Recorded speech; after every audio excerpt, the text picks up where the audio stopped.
Are you one of those people who keep postponing everything? Are you always waiting for the so-called perfect moment to start that business, to, I don't know, go to the gym, or even to tell someone that you love them? Dear perfectionist, you're not alone. This episode is for you, and we're going to dive into some practical solutions that I myself have experienced and learn to manage our perfectionism together. So stay with me.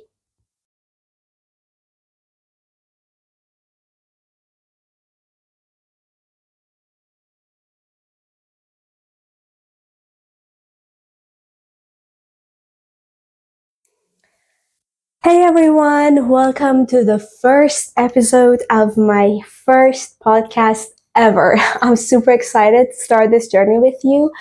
And it's been a long time that I really wanted to start my own podcast, but guess what? Perfectionism was always on my way. So I was like, why not starting my first episode about something that actually didn't let me go forward, something that always held me back. So I was like, okay, let's talk about perfectionism.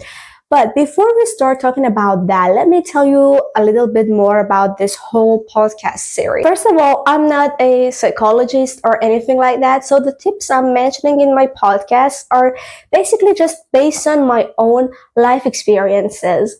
If you find them practical, I would be really happy. Otherwise, maybe you should consult with a specialist.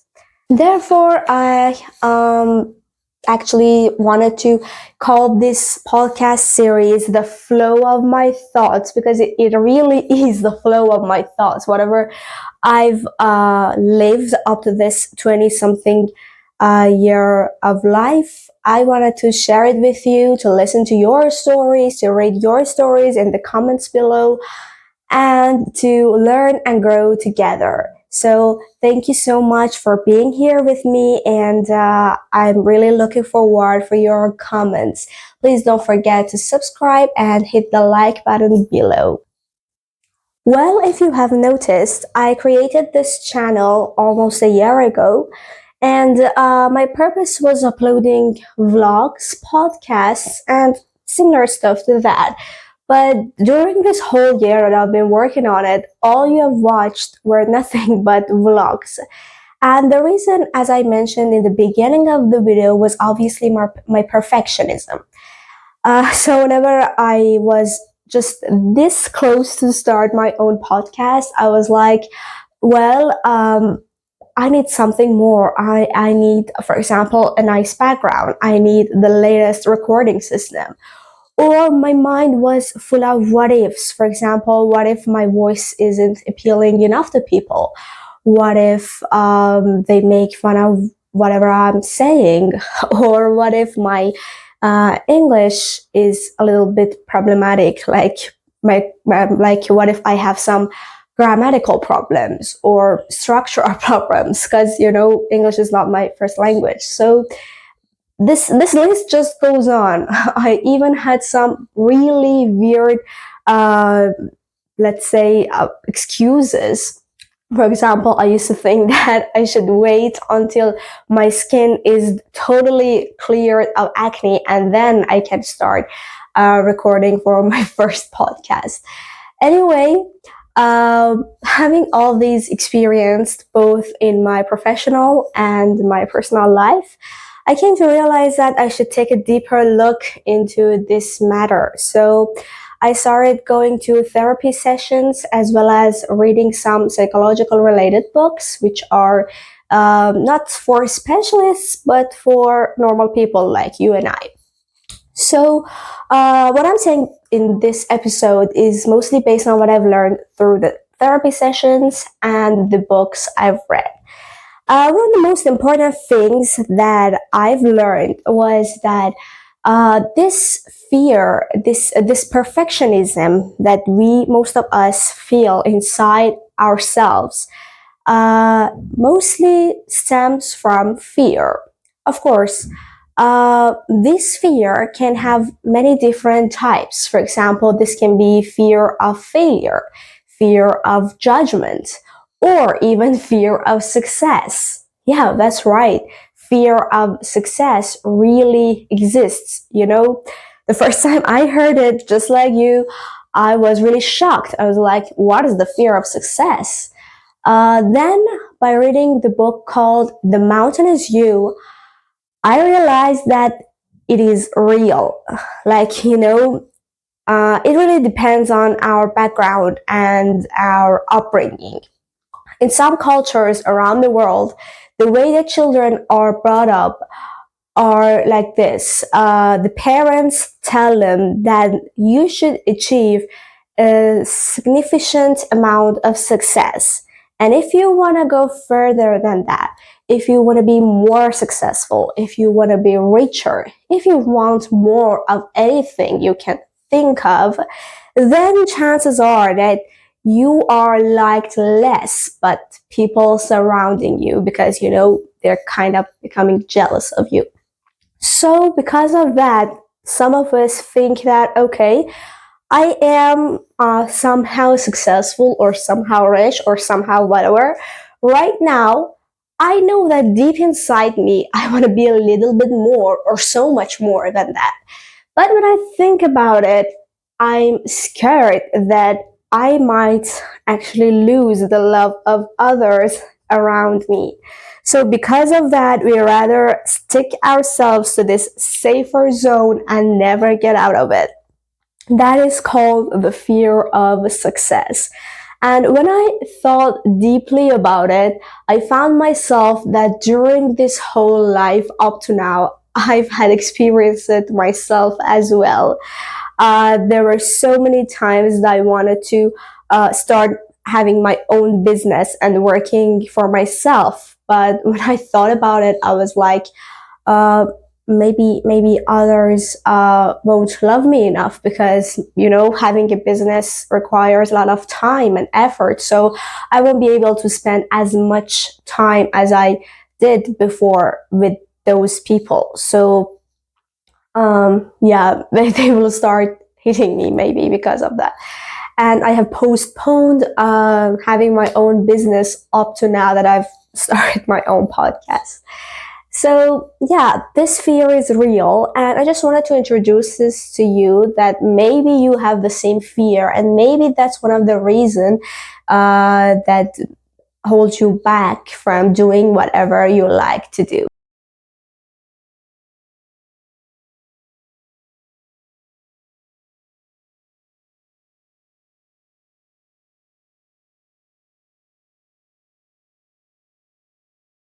But let's be honest. On one hand, our perfectionism is something that is negative in the eye of the society, and people think that yeah, it's something that's been holding them back for a long time.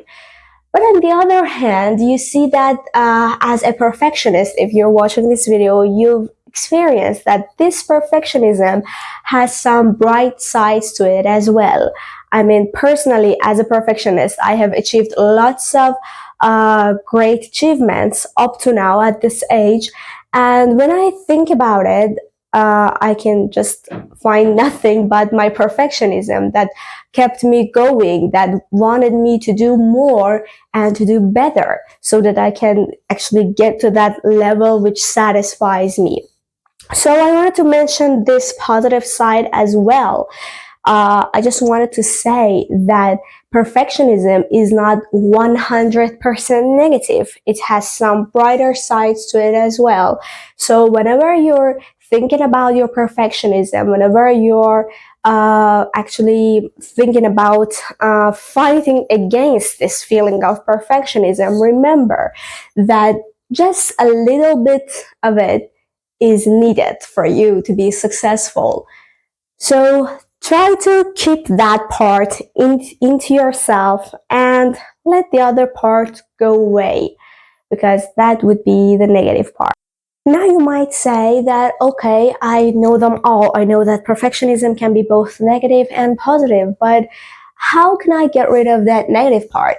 Well, I'm going to mention 5 steps that I myself have taken so far that helped me reduce my perfectionism, this negative part of my perfectionism, a little bit. So without further ado, let's dive in.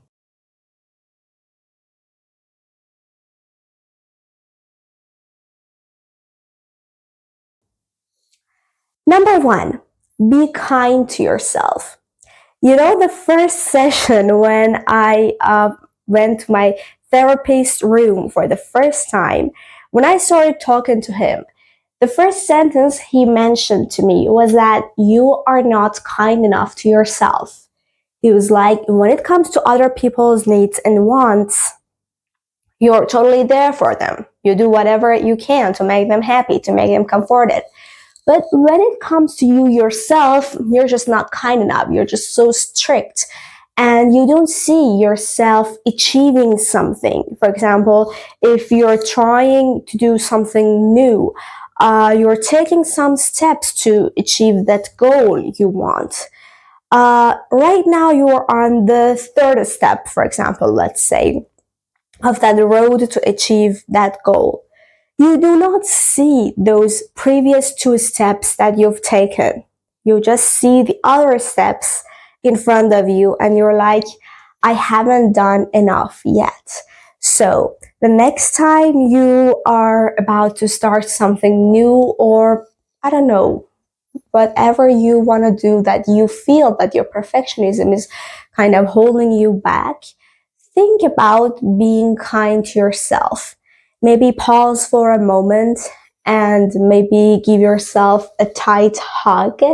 And remember that you have come uh, a lot so far. So, yeah, just be kind to yourself and embrace the person you already are right now.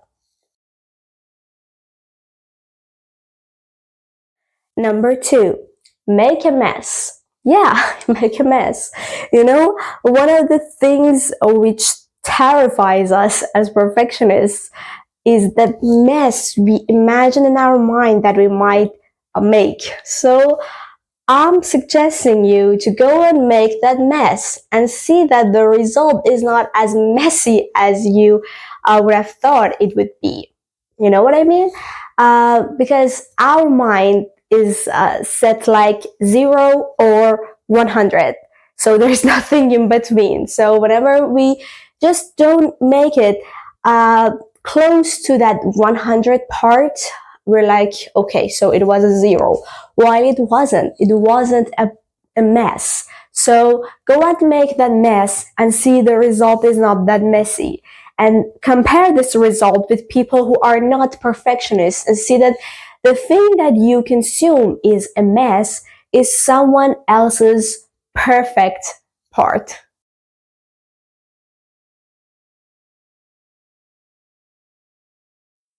Number three, surround yourself with positive people. Well, I think there's no need to say that having a supporting and positive group of friends or a partner on your side when you're trying to shifting your mindset is very beneficial. Even if it's not actually possible for you right now at the moment to do so, I highly recommend you to at least stay away from those people who try to stick to their negativity. What happened for myself when I started to fight against this perfectionism was that I had this really nice teacher who also fights against her perfectionism, and she had lots of lessons to teach me. So I try to keep in touch with her more and more every day, and we're still in touch. I'm still learning a lot from her. And one of the tips she mentioned to me was that try to have some positive sentences around yourself that whenever you look at them, they just push you forward. For example, I myself had changed the background of my cell phone to this very positive sentence saying that you will never be ready. Start right now. So whenever I wanted to do something new and my perfectionism was holding me back, telling me to postpone that new thing, I just looked at my phone and my background told me that you will never be ready, so start right now. This was the motto my teacher actually told me that worked for her in the past when she was fighting against this negative perfectionism. So I did the same thing, and the result was obviously great. Number four, try new creative things. That's the one I really love. Actually, when you're trying something new, even if you're a perfectionist, you won't be able to make it 100% correctly for the first time because you're just learning how to do it, how to master it. So in this way, not only you just have a little bit fun with learning something new in your life, but also you're trying to stimulate your brain cells and fight against this negative perfectionism you have right now. Personally, what I do, because I'm really in love with languages, I always try something new on Duolingo or on YouTube or anywhere that I can learn something new about languages. So I start learning a new language like French, like Turkish, Italian, whatever, or just simple things like I try a new method of makeup or some new method of doing my hair up or down or whatever that you are really into. Try the new ways of those things and see the result is not that perfect, but it's nice enough. And finally, last but not least, number five, the lazier the better. Yeah, try to put this lazy approach into practice. And that means try to achieve more by doing less.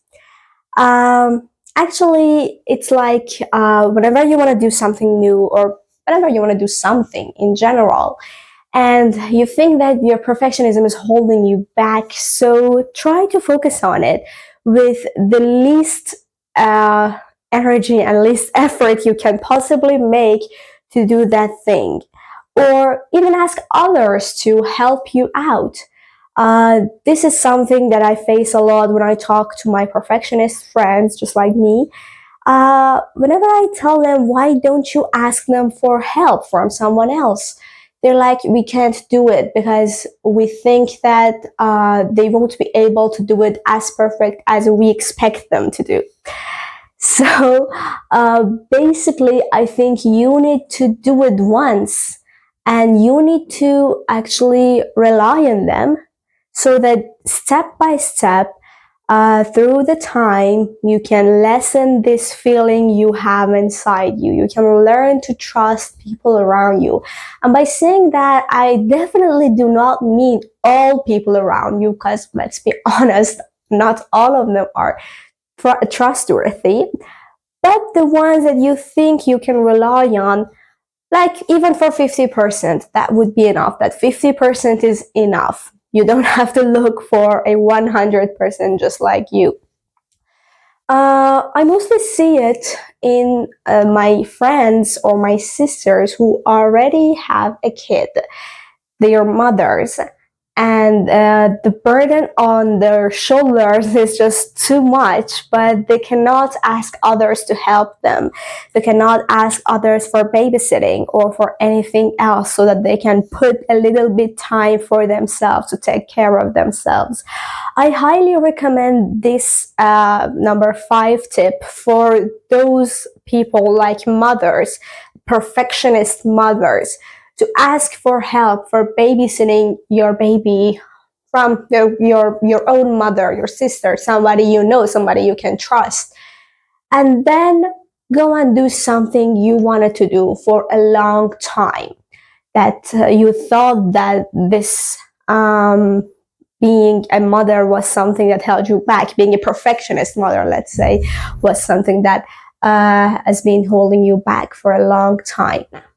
All right, everyone, that's the end of my very first episode of my very first podcast ever. Whew, I can't even believe that I've made it so far up to now as a perfectionist. So, if this way was a practical way of mine showing you showing you how I'm managing my own perfectionism. So can you. That was all I could talk about based on my own experience, the books I've read, and the therapy sessions. I hope you find them well and practical for your personal life. I'm really glad to read your comments below. Don't forget to subscribe and like this video if you truly enjoyed it. By the way, as I mentioned in the beginning of the video, I'm no psychologist, so if you think that you might need a little bit more of a professional help, please don't hesitate to consult with a professional like a therapist or, oh my god. Okay, because you're fighting against our perfectionism, so I'm not going to edit this part because of the noise from the outside. So